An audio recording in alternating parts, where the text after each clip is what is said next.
So, Edward, good morning. Welcome. I am super excited to have this conversation with you today.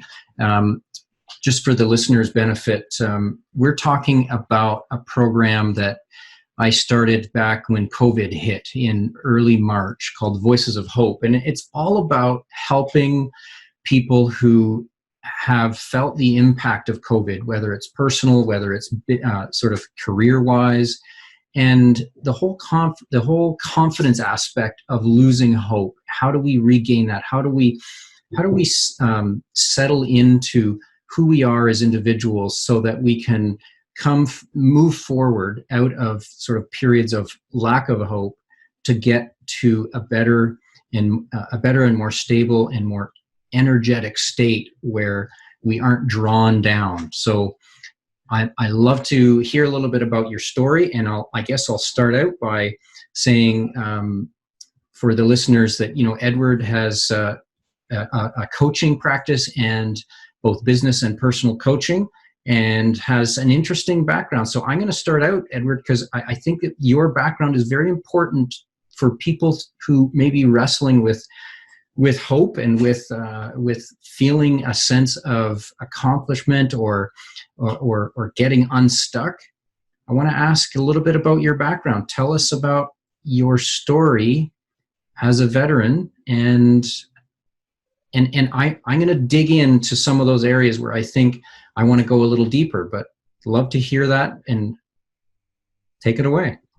Graham, it's a pleasure. I just want to say a big thank you, beautiful viewers across the world. And Graham, it's a pleasure to be here.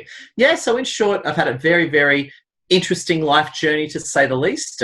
When I was in fact a teenager, I joined the Army in Australia, and I was very lucky to get seconded for special projects in drug enforcement. And my whole younger years was going down either the military or the federal policing track. That was my whole life journey and career path. Had a bad drug sting, almost got killed, and I was very, very sick and injured for a long time. And that sent me in a whole new different direction in life.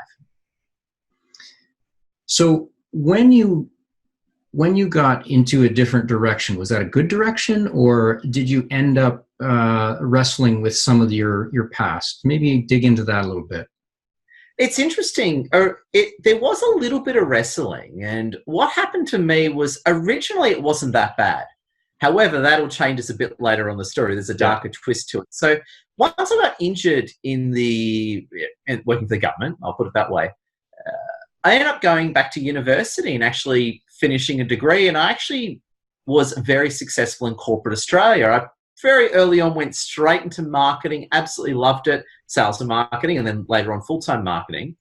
And what actually happened to me, though, was I had a bit of a boogeyman in the closet that came out to haunt me. I had really bad PTSD from my injuries. And what happened was, probably about 5 or 6 later, I had that very tragically common but not talked about onset effect, whereas I thought I was okay. I thought life was good, but a lot of the symptoms and anxiety and panic attacks all came to hit me in my late 20s, and I was very sick. I was, ended up losing everything. I couldn't hold down a job. And I went from being a 6-figure sort of young 20-year-old egotistical guy to being a homeless veteran living in my car. So I never thought I'd wind up a homeless veteran. If you asked me in mid-20s, are you going to be a homeless veteran? No, I'm too busy making money flying around the world. Right, I'm too busy being awesome, Yeah. However, in my late 20s, 30s, I was literally the homeless veteran. I always say I wasn't as cool as Rambo in First Blood Plus One. I didn't have the cool hair or the muscles or the jacket, but yeah, I became that homeless guy, and it was interesting because it was that humbling moment that set me into a new, much more powerful direction. And it is sort of when you find those humbling moments in life, and I do think of it as COVID right now. Some people, life is cruising along, they're doing great, got a career, and then all of a sudden COVID hits and you're either out of work or you start to have doubts about your ability to accomplish, and so you get to those points where you have those anxieties that you may have had deep inside for a while but never been really addressed. So what did you do to address some of those fears, those anxieties? Maybe talk a bit about you and I have talked a little bit about being a person of faith, and I am as well.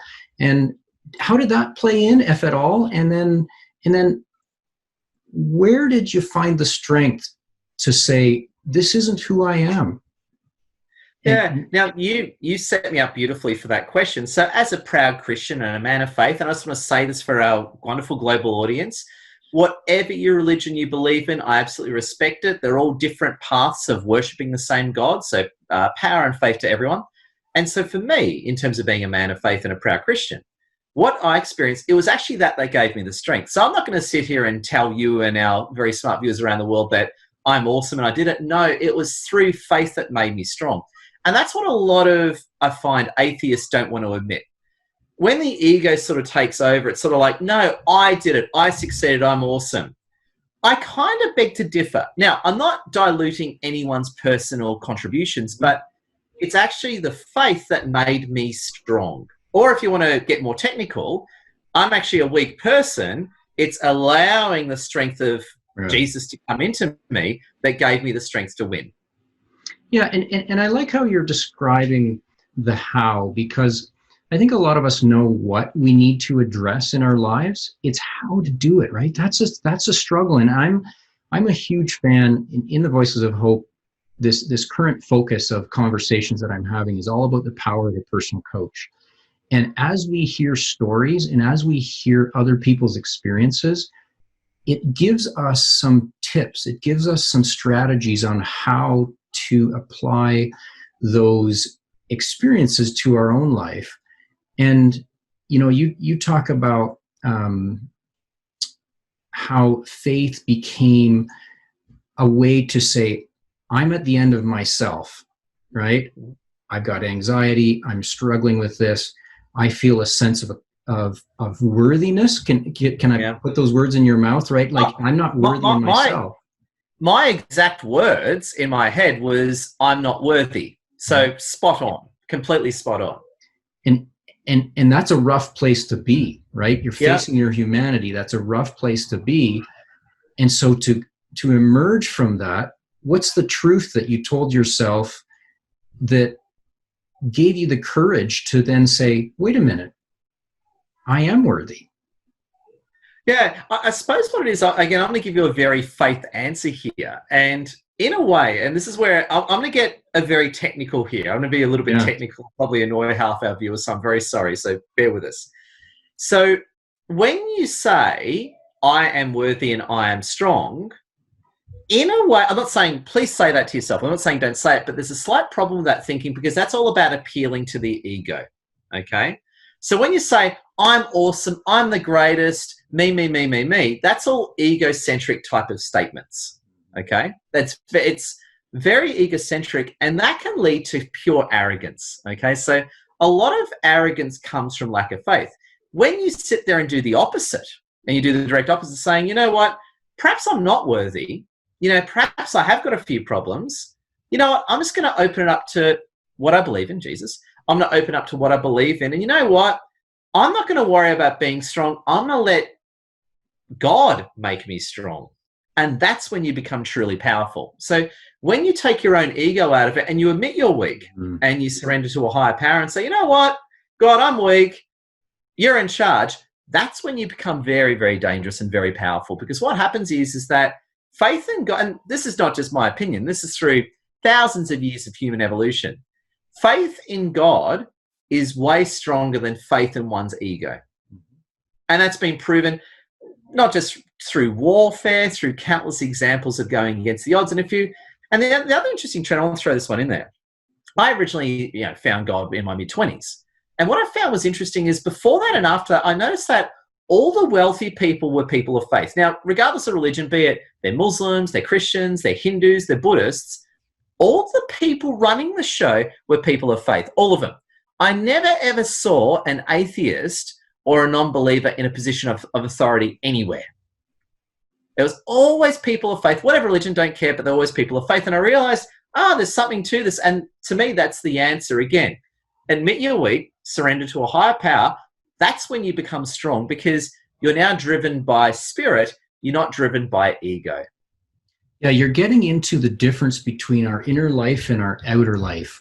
And a lot of us ignore our outer lives. I have a similar story. I won't get into it here, but where the trappings of the outer world, the making money, having success, building your career, that's, you put on those masks and you wear these personas, but deep inside, you don't have a strong foundation. And it's not until you get knocked down a peg or two, and sometimes all the way to the bottom, that you can really establish your trust in a higher power and build your faith on a solid rock. And once you do that, then everything you do from that point forward, you have a foundation. Otherwise, the risk is that you become foundationless and you're shaky. People can knock you off your high horse, so to speak, if you don't have that strong foundation. And I'll use a great example. Michael Jordan's a great example of faith, but I'll use a different example. You know Usain Bolt. You know that tall, hot black guy. You know the runner, right? Yeah. I'm not sure which country he's from, but anyway, we know the tall, hot black guy, Usain Bolt, right? He is a full-on man of faith. Like, he even puts me to shame. Like, I'm a huge fan of him. He's like, he prays all the time. Before he runs a race, he actually prays. He actually thanks Jesus, right? There's actually photos of him. I can't remember the most, like, he's clearly praying before he does his, before he gets the gold medal, right? Great guy. Love the guy. And what he actually says is, and he said this straight up, is that it's God that makes him a great runner. It's not him. He's the one doing the work, but because he's allowing God to work in him, that's what makes him powerful. And I completely believe him, because I think if Usain was running around saying that he's awesome, he would not win gold medals the way that he did or break world records. But the fact that he lets God and faith into his life, that makes him very powerful. And a great example, and in fact you do a Google search, there's photos of him doing like this or this, and then he goes and breaks a world record. You're not going to do that believing in yourself. You're going to do that believing in God. I love that example, because what it demonstrates in principle is that we all have giftedness. Usain Bolt is gifted in speed, right? Michael Jordan is gifted in basketball, and we all have gifts. So if we're feeling out of hope, if we're feeling at a low point in our life, what are the gifts that you have? So establish your foundations on what your rock is, like you did, right? You built that strong foundation of faith, and you said, okay, now, Edward, I want to ask you about what gifts did you start noticing that you had, that you said, okay, I'm going to put those into practice, and I'm going to find success. I'm going to drive forward. There's nothing wrong with being driven, right? But it's now acknowledging that you have these gifts, you've got a strong foundation, and now you can start telling yourself, I can succeed because I'm using the gifts that I've been given. Yeah, well, what I noticed very early on, I didn't use this word at the time, but I always noticed I was very persuasive. Yes. I'd be able to talk my way into and out of trouble all the time. And I'd always be able to persuade people and charm people, right? It's always been one of my, I come from proud Australian, come from a Persian heritage.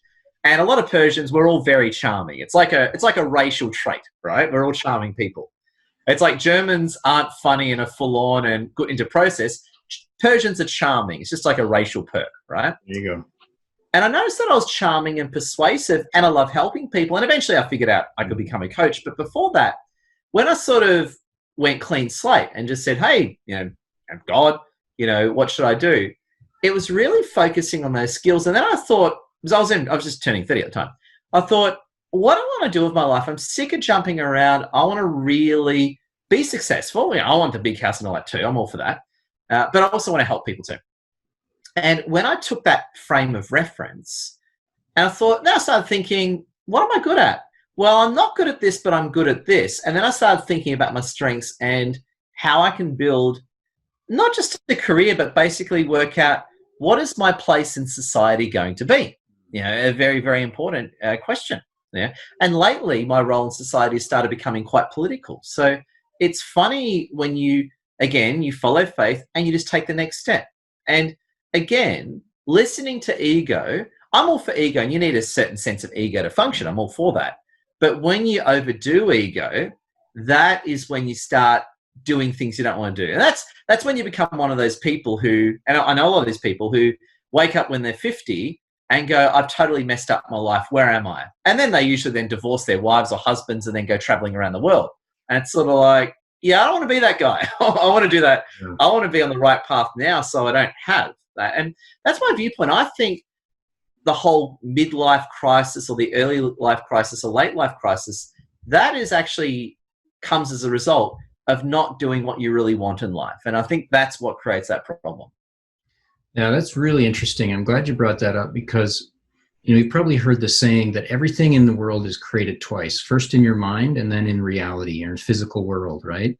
So if we set our minds on what we want and what we don't want, it doesn't mean it's just going to manifest itself, right? There's all sorts of popular talk these days about manifesting things just by wishing them into being. No, I mean, I don't think anyone believes that anymore. Right. I think that's real 90s sort of stuff. I think no one believes that anymore. No one does. But as you develop who you want to be, right? There's a concept of be, do, have. You got to be the person and do the things that person needs to do to have the things that you want to have. So you create the things in your mind. So you've created you've created now a practice, a marketing and influencer practice. And how did you envision that to begin with?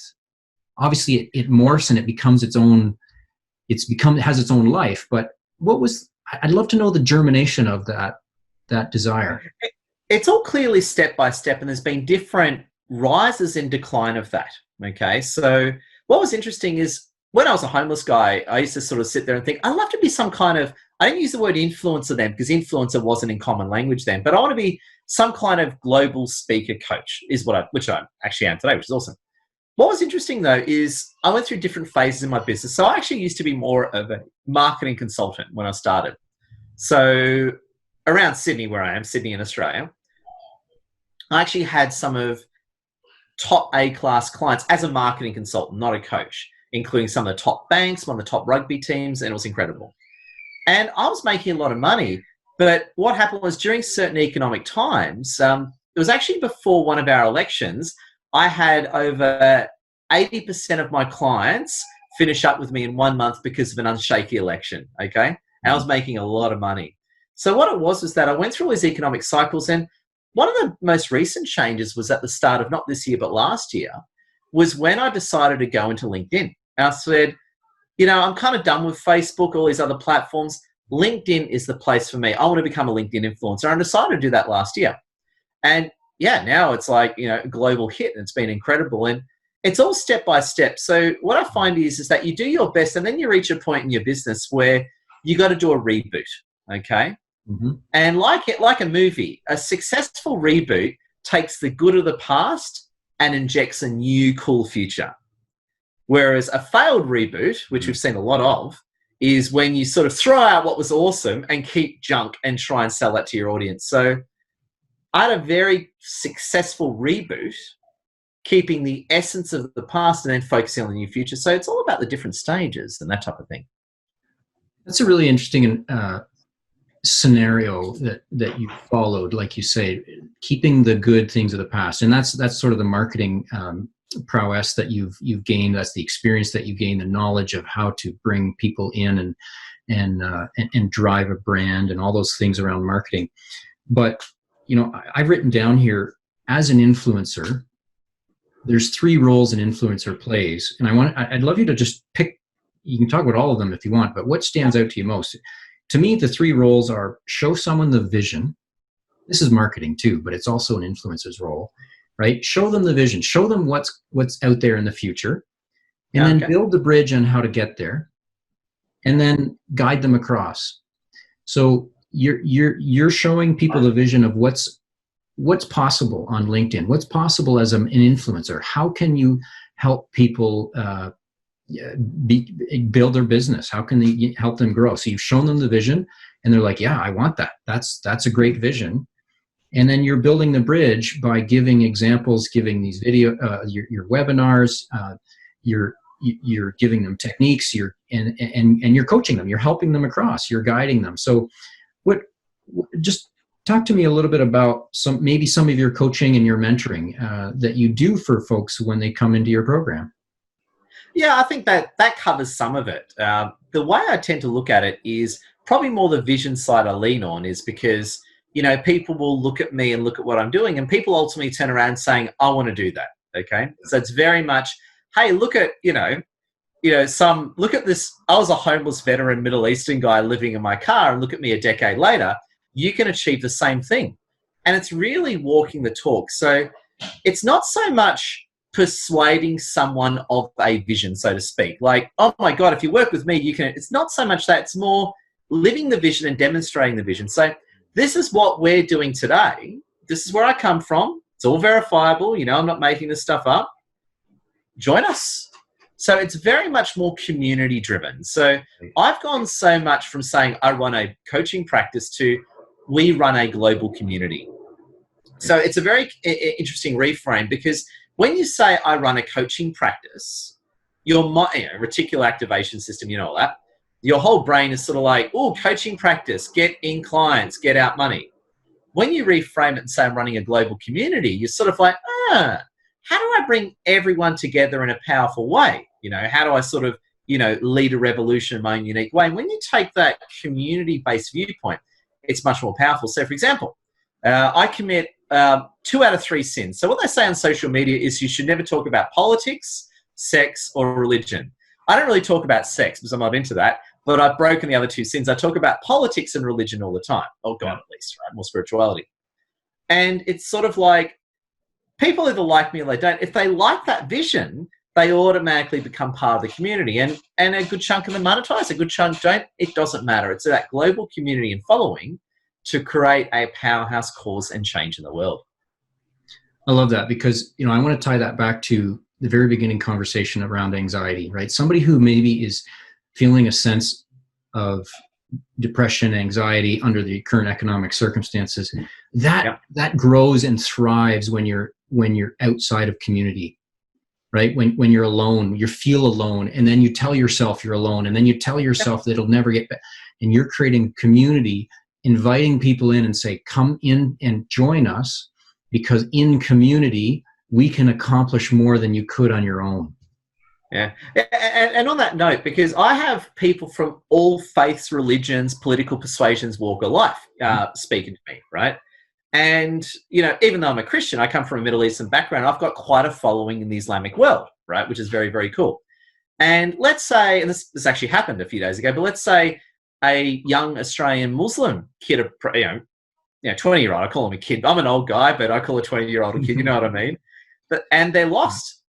I won't sit there and sell them Christianity. No. I'll say, where's your nearest mosque? Oh, again, I'm trying to hide identities here. Oh, yeah, there's just a mosque down the road. I've been there before. Why don't you go there and talk to your cleric or imam? Just go there. Just go there and say, just walk there now. And just say, hi, cleric, imam, or, if you're a Buddhist or whatever, don't care. But go talk to your local religious leader and just tell them the truth. Just say, hey, look, I've got no job. I'm lonely. I'm on government welfare. I've never been on government welfare before. I hate it. I don't want to be this person.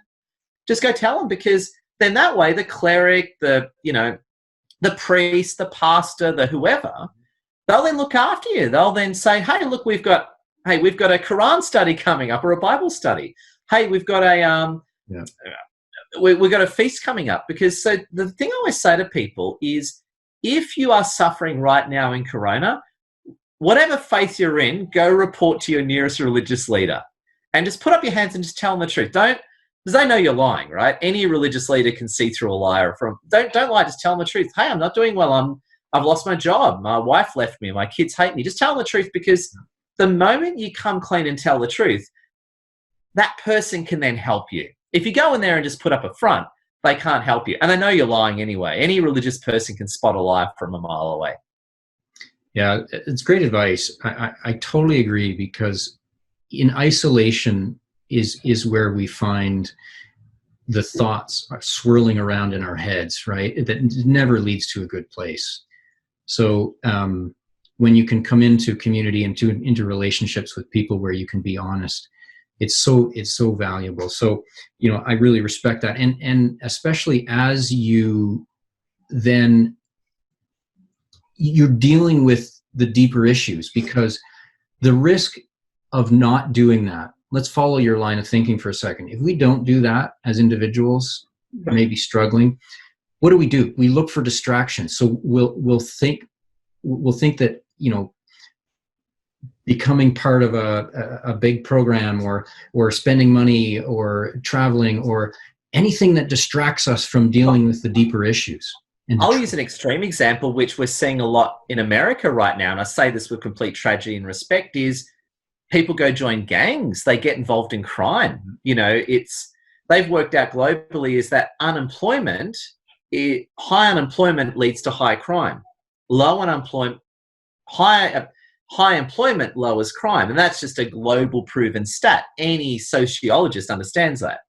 So, and there's another saying which I love. There's I'm not sure, I don't think it's out, it might be out of the Bible, but I don't want to misquote the Bible because Jesus would be really upset with me.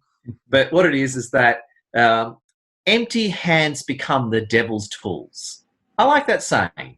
Empty hands becomes the devil's tools. And I think it sounds very good, because when people don't have jobs, when people don't feel right, when people are isolated, that's when they get picked up by bad people, you know. And there's a very good film. Very good film. I can't remember the film. I think it was called American History X.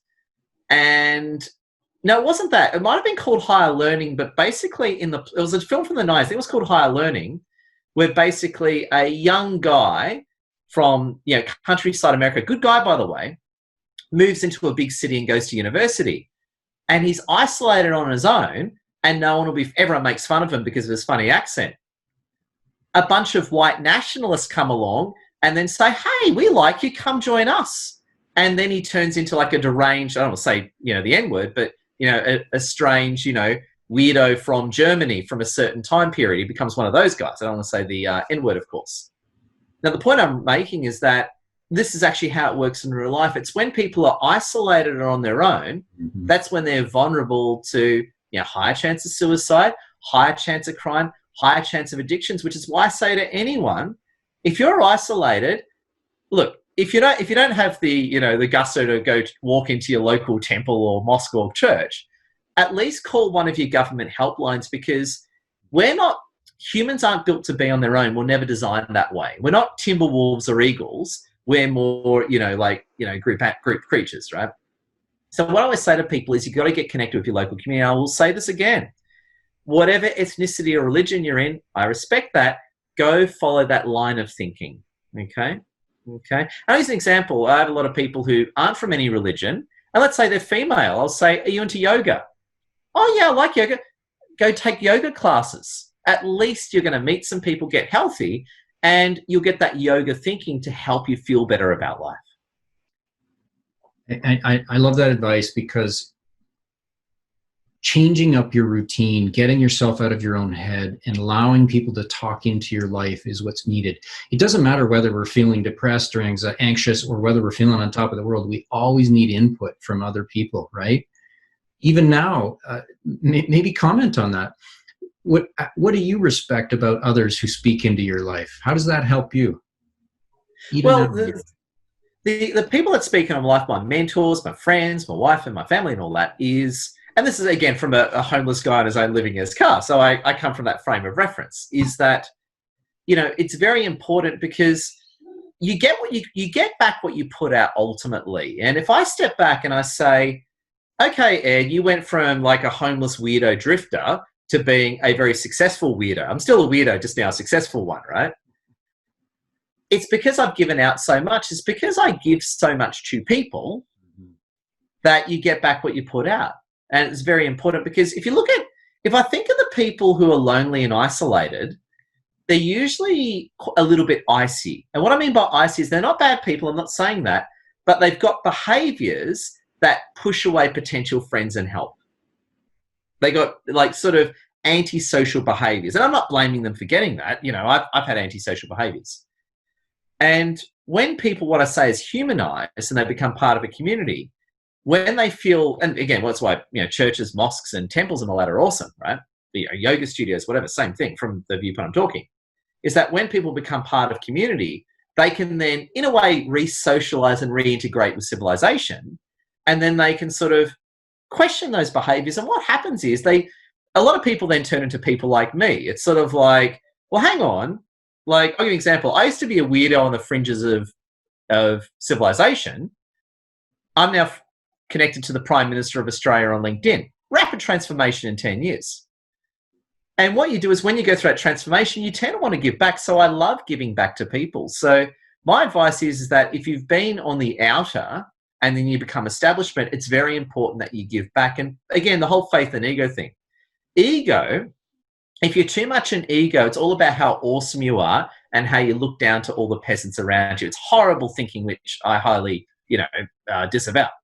But when you look at it from a point of view of faith, you see people that need help and you become part of the solution of the problem. And again, I don't want to be too political here, but it's a bit like the current race riots we're seeing in America right now.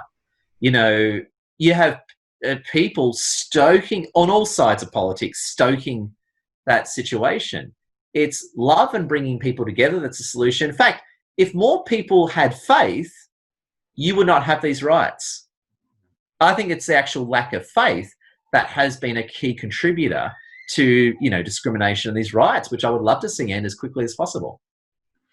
Yeah, thanks for saying that. It is an important period in time, both from a socioeconomic perspective, but it's always important for us as individuals to recognize the need for community, but also the need to address our inner life. Let's not be afraid. I'm coming at it again from the perspective of Voices of Hope. I want people who are listening to this to not be disappointed that this isn't more about marketing or how to build a business or how to, put money in the bank.